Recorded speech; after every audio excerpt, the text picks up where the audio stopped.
बिस्मिल्लाहिर्रहमानिर्रहीम।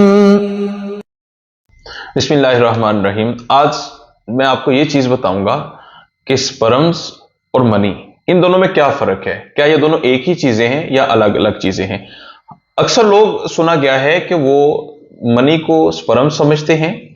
जैसे कि वो कहते हैं कि मेरे स्पर्म्स बहुत पतले हो चुके हैं, या स्पर्म्स जो हैं वो बहुत जल्दी डिस्चार्ज हो जाता है। इस तरह की इस्तिलाहात होती हैं। ये बिल्कुल गलत चीज है। दोनों इस्तिलाहात में बहुत ज्यादा फर्क है। स्पर्म्स और मनी ये दोनों अलग अलग चीजें हैं, और मैं कोशिश करूंगा कि आपको बहुत ज्यादा आसान जबान में समझा सकूं। अस्सलाम वालेकुम रहमतुल्लाहि वबरकातुहू। मैं डॉक्टर हाफिज अहमद रजा सब सुनने वालों को आज के इस लेक्चर में खुशामदीद कहता हूं। हम सबसे पहले ये देख लेते हैं कि स्पर्म क्या चीज है। स्पर्म जो है ये एक माइक्रोस्कोपिक खुलिया है जो कि मर्दाना तुलीदी निजाम के अंदर बनता है, और ये एक अहम अंसर है जो मरकजी किरदार अदा करता है मर्द के तुलीदी निजाम के अंदर, यानी कि रिप्रोडक्शन सिस्टम में। इसकी वजह से बच्चा पैदा होता है। और जो स्पर्म होता है इसकी जो लंबाई होती है ये 50 माइक्रोमीटर होती है। स्पर्म्स की जो बॉडी है वो 3 हिस्सों पे मुश्तमिल होती है। पहला हिस्सा होता है हेड के अंदर होता है डीएनए। दूसरा हिस्सा होता है मिड पेज का। मिड पेज के अंदर माइटोकॉन्ड्रिया होते हैं जो इसको तवानाई फराहम करते हैं। तीसरा हिस्सा होता है टेल, यानी कि दुम का। टेल के अंदर मोटेलिटी यानी कि हरकत करने की सलाहियत होती है। और स्पर्म्स के अंदर जो बच्चा पैदा करने के लिए सबसे अहम चीज होती है वो होती है मोटेलिटी। इसके बाद दूसरी चीज हम आ जाते हैं कि सीमन यानी कि मनी क्या चीज है।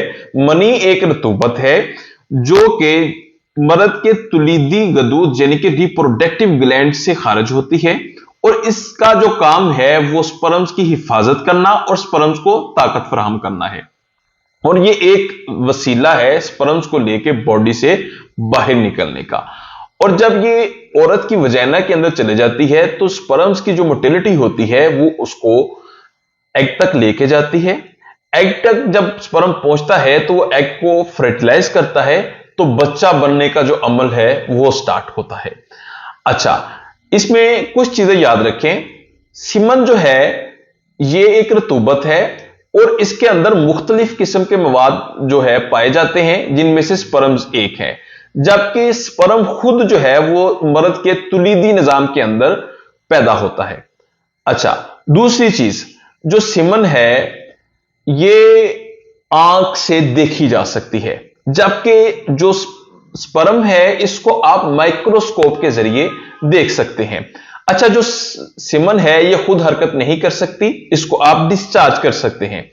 जबकि स्पर्म है इसके अंदर खुद एक हरकत करने की सलाहियत मौजूद होती है। अच्छा, सीमन के अंदर किसी किस्म का कोई जिनियाती मवाद नहीं होता, जबकि स्पर्म्स के अंदर डीएनए होता है जो एग को फर्टिलाइज करके बच्चा पैदा करने का अमल जो है उसको जारी करता है।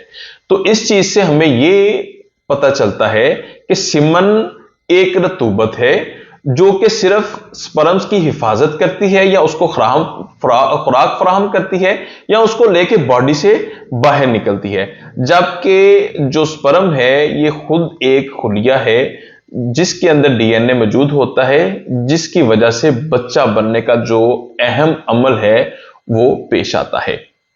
तो आप मेल इनफर्टिलिटी के हवाले से किसी भी किस्म की कोई और जो है वो मालूमात हासिल करना चाहें, या आपको मेल इनफर्टिलिटी के हवाले से कोई भी इशू है, आपके सीमन में पस आ रही है, स्पर्म्स वीक हैं, या आपको वेरिकोसील का मसला है, यानी कि मेल इनफर्टिलिटी के हवाले से कोई भी इशू है, तो आप मेरा क्लिनिक विजिट कर सकते हैं या मेरे साथ व्हाट्सएप पे कांटेक्ट कर सकते हैं। कॉल मत कीजिए, सिर्फ व्हाट्सएप पे कांटेक्ट कीजिए।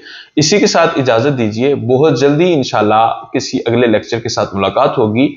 इसी प्लेटफॉर्म के ऊपर आपको बहुत सारे लेक्चर्स और मिल जाएंगे, जिनके अंदर लोगों के बहुत सारे फीडबैक भी मिलेंगे और आपको बहुत सारी कीमती मालूमात भी मिलेगी। इसी के साथ इजाजत दीजिए। बहुत जल्दी किसी अच्छे लेक्चर के साथ मुलाकात होगी। फी अमानिल्लाह। अस्सलामु अलैकुम वरहमतुल्लाहि वबरकातुहू। अल्लाह हाफिज।